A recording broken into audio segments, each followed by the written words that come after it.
bonjour, aujourd'hui on a la chance de venir visiter une culture de spiruline à Saxon, puis c'est Robin Dorsa qui va nous faire visiter cette magnifique exploitation. Yes. Ça fait longtemps que... Alors ça fait exactement, c'est notre deuxième année de production. On a construit ces serres là, ça fait 4 ans maintenant, mais ça fait 2 ans qu'elles tournent et que nos bassins sont remplis de spiruline. L'idée c'était L'idée, à la base, c'était d'essayer de trouver une nouvelle culture qui rentre dans l'air du temps, donc au niveau de la production en elle-même, essayer d'être au plus naturel possible, sans pesticides ou autres, et puis aussi une culture éco-responsable. Ok, d'accord. Voilà. Donc on va aller visiter. Allez.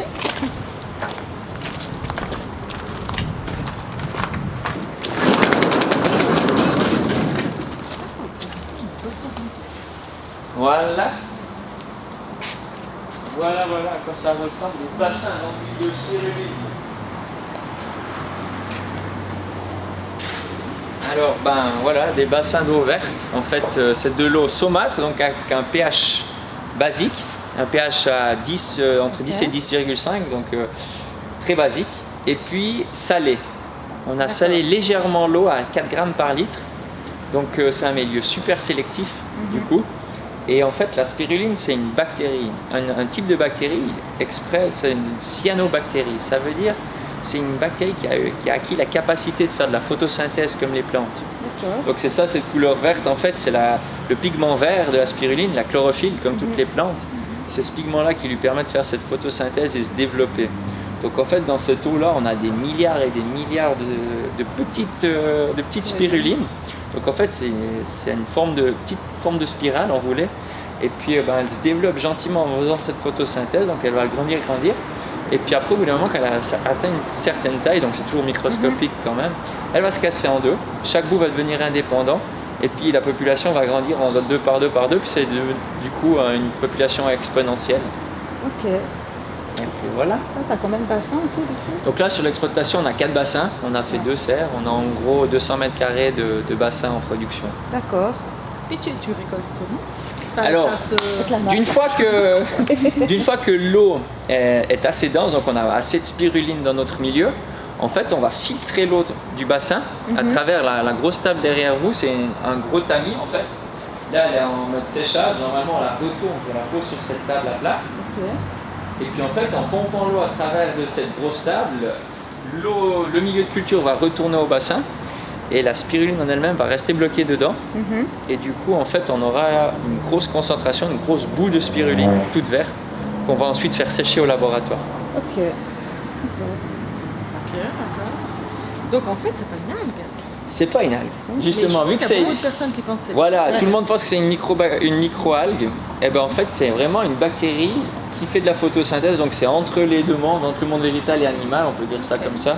Et du coup, c'est pour ça qu'il y a souvent cette allusion, puis aussi parce que c'est dans de l'eau verte. Donc les gens pensent un peu algue, mais en fait, c'est vraiment une bactérie. Ouais. Mais du coup, pour qu'elle se développe, elle doit avoir de la chaleur. Voilà, alors exactement. Donc on produit ça sous serre, parce qu'en fait, l'eau, elle doit être entre 25 et 35 degrés. D'accord. Et du coup, nous on chauffe uniquement avec le soleil. En vallée, là, le soleil, on en a plus qu'assez. Donc en fait, pour la spiruline, les 2 éléments importants, c'est une qualité d'eau irréprochable et puis du soleil à profusion. Donc c'est tout ce qu'on a ici à Saxon. D'accord, ok. Et quels sont les bienfaits alors? Parce que ça a un but quand même. Exactement. Alors c'est clair qu'au niveau du goût, on aura un goût légèrement salé, légèrement iodé de notre spiruline. Les bienfaits, en fait, on va la consommer vraiment pour ses bienfaits au niveau du corps humain. En fait, c'est un des aliments les plus riches qui existent sur Terre, la spiruline. Donc, elle a 3 milliards d'années. Donc, elle est le premier être vivant à avoir existé sur Terre. Et en fait, c'est grâce à elle, en fait, en faisant cette photosynthèse, qui a produit l'oxygène sur Terre. Et puis après, les plantes sont développées, etc. Donc, en fait, c'est vraiment les cyanobactéries qui ont créé la vie sur Terre. Et puis elles ont tout dans leur ADN, en fait, elles ont dans leurs propres cellules, en fait, elles ont quasiment tous les oligo-éléments essentiels pour l'homme. Donc ça, c'est hyper important pour les sportifs d'élite en mode de compétition, quand ils sont dans la récupération. Ils ont la spiruline au niveau du fer, en fait, les femmes en manque de fer. En fait, c'est prouvé scientifiquement qu'avec une cure d'1 mois, donc un sachet de spiruline, ça va vous monter votre taux de fer sanguin. Ok. Ouais, de toute façon, donc ça c'est notre public phare, c'est vraiment les femmes en manque de fer. Et puis les sportifs, j'ai dit les fitness, ceux qui font un peu de fitness, l'haltérophilie, en fait, le 60% du poids sec de la spiruline, c'est de la protéine. Ah, ok. Donc, ouais, alors les sportifs haut niveau et puis qui en plus ils font un peu plus attention aux végétariens, avec notre spiruline, il y a encore cette fameuse vitamine B12 qui vient du monde animal, qu'ils ont de la peine à en trouver et du coup cette bactérie contient cette vitamine B12. Donc ouais, un sacré cocktail de vitamines et de nutriments et justement en fait elle va jouer sur le fait que ça va peut-être vous combler les manques que vous pourriez avoir dans votre alimentation quotidienne. Ouais, donc ça peut être femme enceinte, végétalien, sportif. Voilà. Puis après le commun du mortel, il y a une contre-indication justement, c'est de ne pas avoir trop de fer dans le sang. Donc les personnes qui ont trop de fer en général, ils sont au courant de aller se faire des saignées à l'hôpital. Et ces personnes-là, c'est vraiment la contre-indication phare parce que voilà, vu que vous avez déjà trop de fer, on ne va pas faire une cure de fer, quoi. Et toi, tu as connu comment alors la spiruline? Parce qu'il fallait avoir l'idée, il y a fui, c'est Paul. Effectivement, à la base, je suis prof de sport et de biologie. J'ai fait ça à l'université de Fribourg. J'ai côtoyé 2-3 sportifs d'élite qui en consommaient à la base, mais sans tellement m'intéresser plus que ça. Et puis après, j'ai fait ingénieur agronome à Berne, à Zollikofen, et dans le but de reprendre le domaine familial viticole. Ok. Et puis, durant cette formation, on a eu les cours sur les super aliments. Et là, je suis tombé dedans juste en ayant 2-3 cours sur les super aliments, on appelle ça, genre baie de goji, un peu les trucs à la mode. Et la spiruline en faisait partie. Et puis je suis tombé dessus. Et puis après, je suis allé me former en France à la production. Donc en France, ils ont une fédération qui regroupe 200 à 250 producteurs, au niveau artisanal aussi comme moi. Et ils donnent des cours, ils vous aident à la formation, à maîtriser le milieu, maîtriser la production. Et puis je suis revenu en Valais avec ces connaissances pour les appliquer ici à Saxon. Donc tu es le seul en Valais? En Valais, ouais. Alors, on a la seule production. En Suisse, on est 3 à produire. Ok, ouais, c'est très cool. Et c'est uniquement en Suisse romande, donc encore la Suisse allemande ne connaissent pas ça. Donc ouais, exactement. Il y en a un sur le canton de Vaud et un dans le Jura. D'accord. C'est l'avenir. Ouais, franchement, c'est un, comment ils appellent ça, l'aliment du passé pour le futur, une histoire comme ça. C'est vrai qu'on a une amie, André Faucher, je ne sais pas si tu connais, elle est herboriste à Evolène, elle est moins jeune que toi. Elle dit toujours, elle cultive la rhodiola, elle dit toujours qu'elle est tombée. J'ai beaucoup entendu parler. Voilà, elle est tombée en amour avec cette plante, en l'occurrence. Et puis ça lui est tombé comme une évidence qu'il fallait qu'elle fasse ça. Ouais. Donc toi un peu avec la spiruline, c'est un peu ça. Moi j'étais sur les bancs d'école, j'ai regardé les PowerPoint au tableau, j'ai regardé ma collègue à côté, j'ai dit ça je vais en produire un jour. Ah, c'est fou. Et elle m'a dit ouais, j'ai dit oui, ça je vais en faire. Donc le rêve est en cours de réalisation. Ouais, et puis d'avoir le produit fini dans les mains après 4 ans, 5 ans de travail, ça fait trop plaisir, quoi.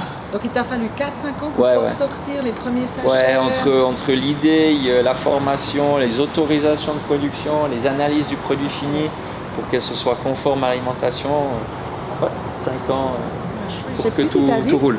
Combien de temps pour que tu puisses récolter depuis que ta bactérie est dans l'eau? Alors d'une fois qu'on ensemence notre bassin, que le milieu de vie il est prêt, donc milieu de vie comme je l'ai dit, s'il est salé basique, on va lui ajouter les éléments de base de l'agriculture biologique, donc ça veut dire magnésium, potassium, phosphore. Et d'une fois que notre milieu de vie il est bon, on va l'ensemencer avec de la semence de base. Et puis ensuite, il va prendre 6 mois à se développer. Et d'une fois que notre bassin est à maturité, là on va pouvoir commencer à le récolter. Et à ce moment-là, on va faire des récoltes en fonction du temps et de la température, bien sûr, mais chaque 10 jours, chaque 2 semaines, on va pouvoir faire une récolte. Ok. Donc, tu as chaque fois décalé les ensemençages des bassins? Alors, j'ai ensemencé en premier le bassin ici sur notre gauche, et d'une fois qu'il avait été à maturité, je l'ai transféré ici. Et puis après, maintenant, quand on récolte les bassins en même temps, tous les bassins en même temps. D'ailleurs, c'était ce matin qu'on a fait une production au laboratoire. Je vous montre les clés de séchage, elles sont pleines de spiruline. Donc on va aller voir On fait la suite. Oui. En fait, tu vas chez lui et il t'apprend à souder l'immeuble, à travailler. On met tout en plastique alimentaire, donc c'est PGM en quantité. Donc ça, c'est toi qui as créé... Ouais, on l'a monté ensemble sur place, puis après quand je suis revenu, j'ai monté la deuxième à gauche. Mais pourquoi ici t'as ça et que t'as pas ça de l'autre côté? Ça c'est M. Corona qui nous a empêché d'aller conformer, mais c'était mes 2 premiers bassins là-bas. Ouais.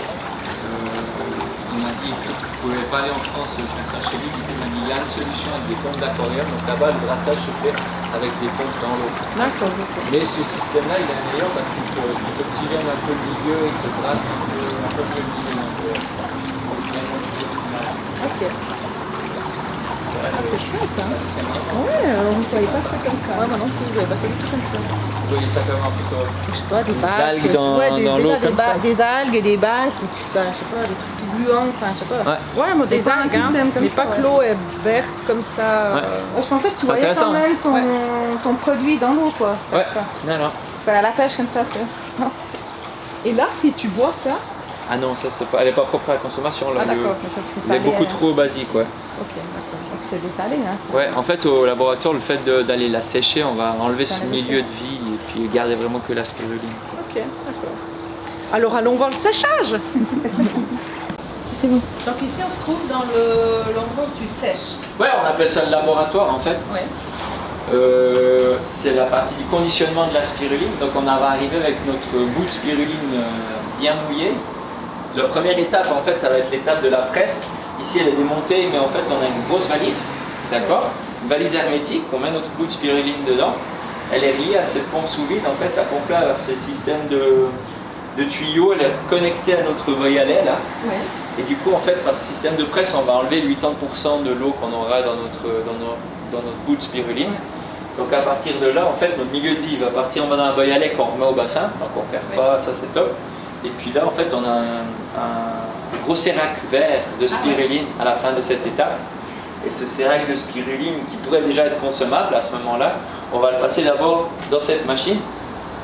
Vous connaissez cette machine? Non. Si je vous ajoute le petit bout qui va au bout.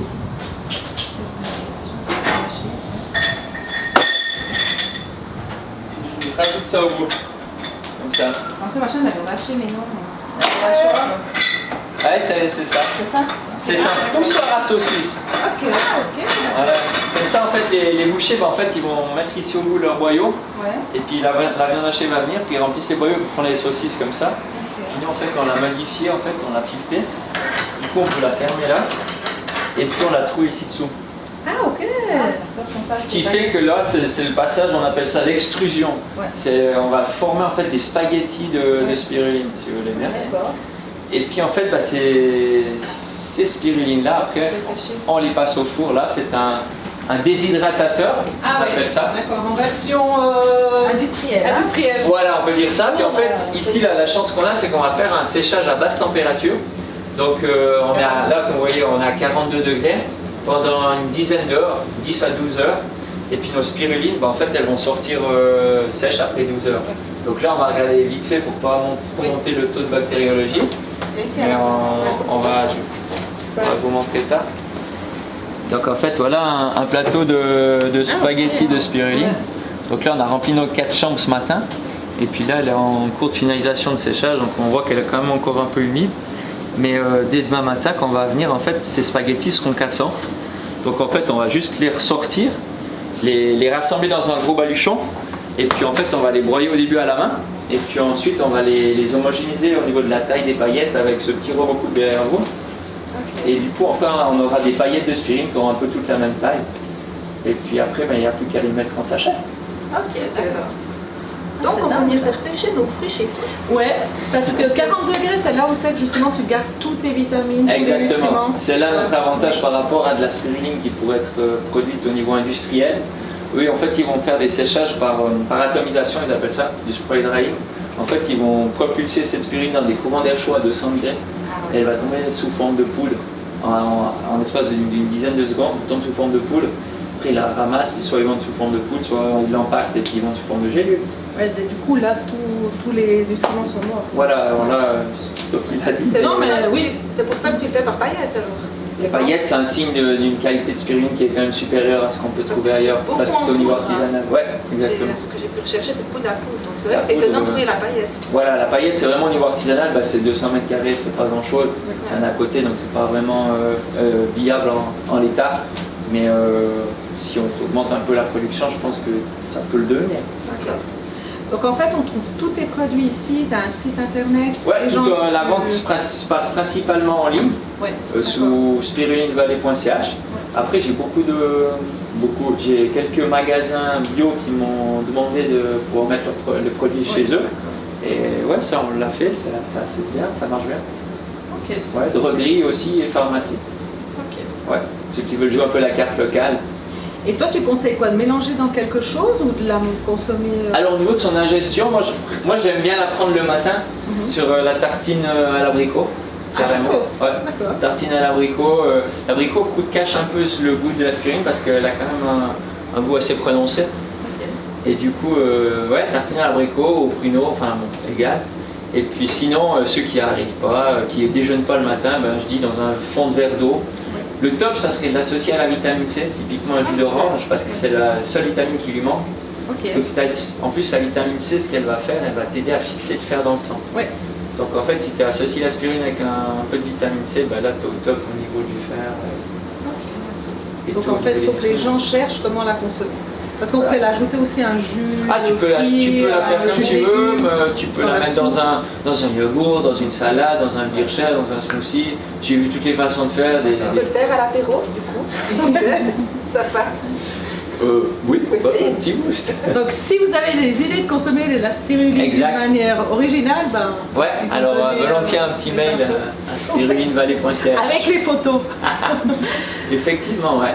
Donc on te remercie beaucoup pour cette visite. Avec grand plaisir. Et puis, bon succès. Hein. Ouais, Ben, merci Super beaucoup. projet.